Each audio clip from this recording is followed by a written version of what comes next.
So in South Africa recently, relatively recently, a law was passed that said a river has the right to change. And essentially it was set up so that small community here could actually take big polluter upstream to court on behalf of the river. And they are. They're doing it and they're winning.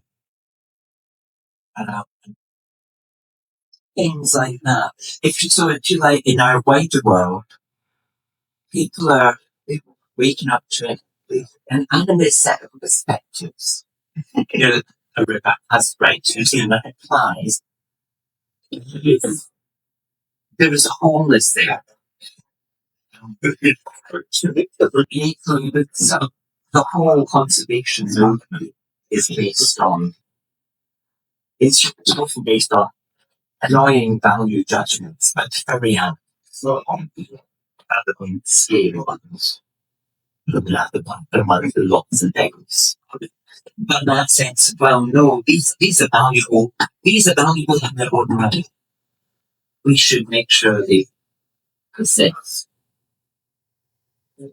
For me, those are essentially those animist stances.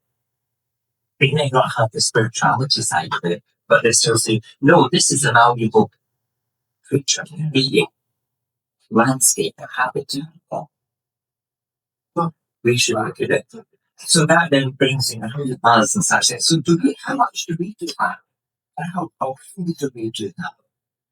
And should we do it more? Should we be more outspoken? Should we stand up for ourselves and shout a bit? I also was trouble. If you haven't guessed that, one of the groups I work with, I get sent to conferences as the speaker on behalf of them.